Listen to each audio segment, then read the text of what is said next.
My dearest Whitney, you don't know me, but I hope and wish that I can instead say you don't know me yet. And when I listen to my mind and heart and observe your beautiful old soul, I know that I have loved you all along. Sometimes in life we all do crazy things, and perhaps this poem will seem like a fool's errand. But I have to try. I have to. I know the chances that you will ever see this are slim to none. But my heart is overflowing, and I'm going to burst if I don't find a way to tell you how I feel about you. And for you to know that someone out there is mercilessly in love with you. How do you introduce yourself to the love of your life, knowing she may never even know you exist? Or how do you talk to your forever best friend, knowing she may take one look at your heart and conclude that there is no way she could ever be yours? The fears are like tidal waves, but I've been down that road before, and shutting down my heart or my hopes is not an option for me. Not loving you is not an option for me. This gentle hush of fear and love compels me to reach out, if for no other reason than to be true to myself regardless of the outcome. Seasons have come and gone, and for so long, they have been amazing in their own right, but still missing something that would make this life feel like home. I don't think I can ever get used to the reality that people who are completely right for each other can still end up being ships passing in the night, and nothing more.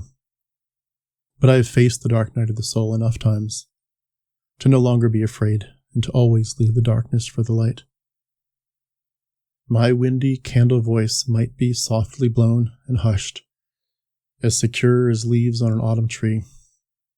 But if the last leaf has to fall, I at least want it to fall in love with you.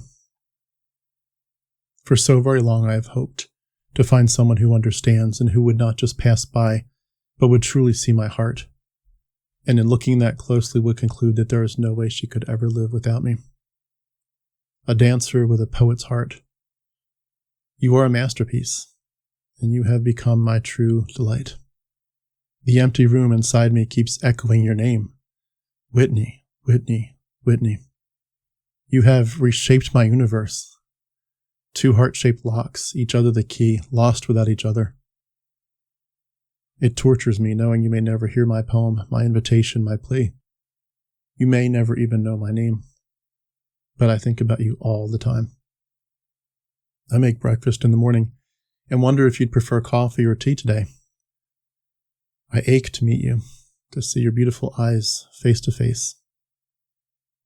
I dream of the moment we meet, perhaps with a preset signature outfit, you wearing a purple scarf, me holding a white carnation or something like that. And I finally meet you and see your eyes from across the restaurant or the mall or at the lake. And I know from the moment I first get to see you and hold you that you really are my home, my best friend, my living art, my favorite song, my continual feast, true magic, the final eclipsing enchantment of my life, my desire fulfilled. You are the most beautiful person I have ever met, though only from afar. Now it's your voice in my head all the time, your voice playing on repeat. I want our paths to intersect so badly, like the river inevitably finds the sea. My soul truly has collided with yours, and I will never be the same. You have taken over my thoughts all day and all night. In my imagination, I see your face like we're doing life together, and I walk through the day feeling like I'm somehow collecting moments shaped like you, even from afar, even before our story has begun. And it takes my breath away, the honor and privilege it would be to spend my life with you. You are my leaky faucet, and I don't want to spend my life admiring you from afar. I am so sure of you that everything else has entirely disappeared. I feel like I've known you several lifetimes already, like we've been kindred spirits and best friends longer than we can remember. But I also feel like I've been searching for you for several lifetimes, and I almost can't believe that I finally found you.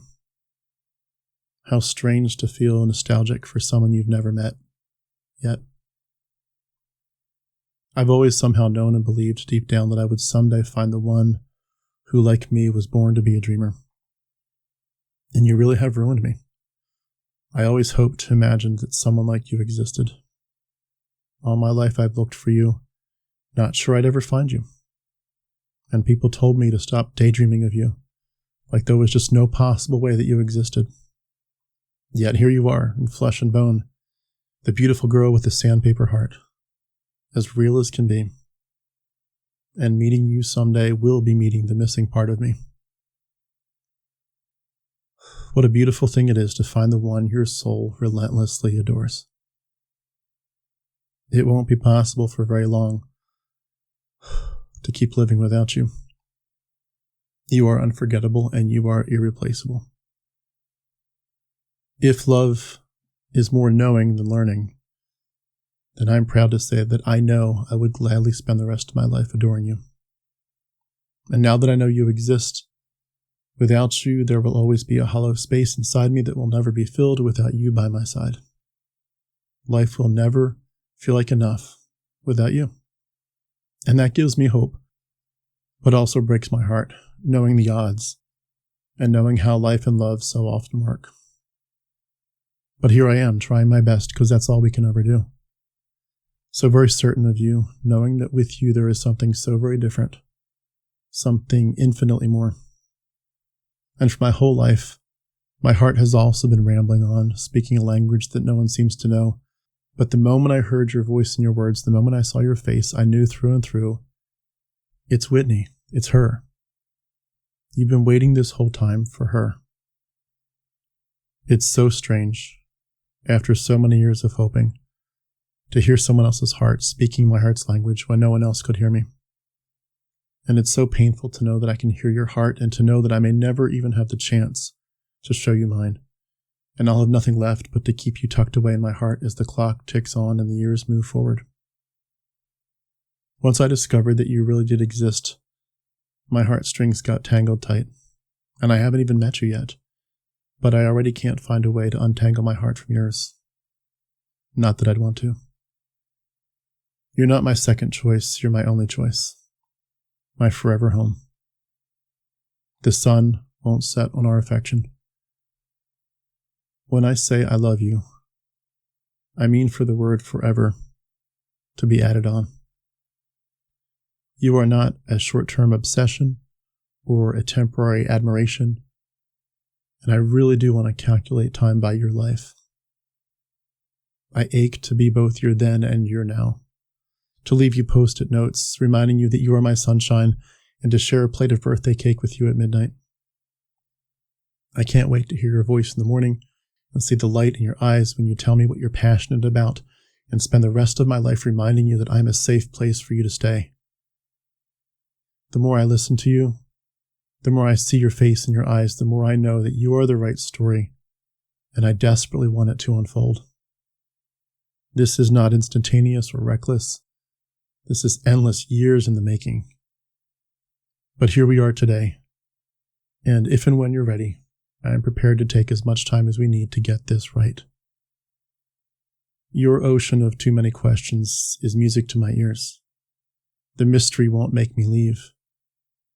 You may feel some days like a walking contradiction, like you're shattered or not good enough, like your narrative is a little rough, that sometimes your heart feels as fragile as dragonflies' wings, like people keep seeing you as a question to be answered, but you're so much more than that. And you are so beautiful, so elegant, so passionate, so real. I will love you through the hope and the despair, and always listen and try to understand. You are not unlovable, and I will never leave you behind. You will never have to disappear to be yourself. When you come home at 4 a.m., I will be waiting for you at the door, and we will talk it out over tea by the fireplace. We'll unravel the darkness and the light one small part at a time, and meet our doubts with less certainty but more joy and quiet passion, figuring and unfiguring out why sad music keeps playing in the background, and committing ourselves afresh to never again take an eraser and try to erase ourselves. You are not too much. You have full permission to feel broken, but you also have full permission to call on me to sit with you and hold you tight in the dark, in your uneasiness, to be your lifeline, regardless of the shape that you take, to stay up all night so that you can pour out your heart with a million words if you want to, or to choose the quiet, and for me to just play with your hair and stare at you, letting you speak with your eyes when that seems better than words. Even when life feels hopeless, even when all you feel are the open wounds that just won't close, I will be yours and I will never let go through every storm. I know that you alone can feel the way your bones ache with grief at the end of the day. I know that you alone can hear the echoes of your own laughter from when you were a child. And I know that you alone can mourn the fact that you've forgotten how to laugh that way. I know you look in the mirror and your own eyes sometimes ridicule you. But I can, and do, and will love you through it all. I will be the most loyal companion you've ever known, kinder to you than the loneliness has ever been. You will never have to betray yourself to love me or be loved. We will be present, be safe, feel the knots in our chest unravel, and we will be at home and at our best as we bask in our love, unfurl our wings, learn to fly, and play our songs of grief in reverse. I will be a refuge for you, Whitney, and you won't have a single doubt in your mind, as I won't in mine, that the love songs stuck in our heads are, and always have been, all about each other. You will always be my home, and I will always come home to you. You won't need to fight for me to stay. We'll remember together how to just love someone and be loved. We'll celebrate every moment knowing that this is how life was always supposed to have felt. What I want more than anything is to be yours and for you to be mine. It is indeed a strange thing to look at a person you once loved and realize you don't know them anymore. But it's also a strange and glorious thing to look at a person you don't know yet and realize you have always loved them and always will. It does my heart so much good to know that you don't know how to love small. Your rare, precious, exquisite heart deserves a love that will love big in return, where the dance isn't one-sided, where both of us want to be on the dance floor and feel lucky beyond words to be in each other's arms. In English we say, Whitney, will you marry me? In poetry we say, Whitney, I can't wait another lifetime to meet you. I can't wait an eternity to have you. Being loved is something you should never have to beg for, and your existence is the only thing I'm looking for in you. Perhaps we were together in another life long ago. If so, please come back to me now. I want to be a sunrise for you as you are already for me. I want to learn to love you as patiently as possible and care for you like someone who has found a treasure and knows its true worth. I want to fall asleep with you in my arms and wake up next to you. I want to dance with you every day. I want every adventure and road trip, every sunrise and sunset to be hand in hand with you, making poetry together for as long as we both shall live. I hope someday soon to look you in the eyes and say to you, I see you, I know you. Whitney, I am you. Search as I may, I have not been able to find the gap between where my soul ends and yours begins. Someone out there is listening, and it's me. My dearest Whitney, my dearest empath, please tell me what makes you feel alive. Please let me see you and love you unguarded and unmasked. Please come and stay, and we will take as much time as we need to get this right. I'm awfully familiar with endings too, and if I could keep any one thing I'd choose 1,000 times over, it would be you. I've made 2 cups of coffee instead of 1. To be more specific, they're vanilla butterscotch lattes. And it's raining outside. I'd love to just sit together and listen to the rain with you, till death do us part. So please write me back if you get this. I'd really like to meet you for the first time. Affectionately yours, Tim.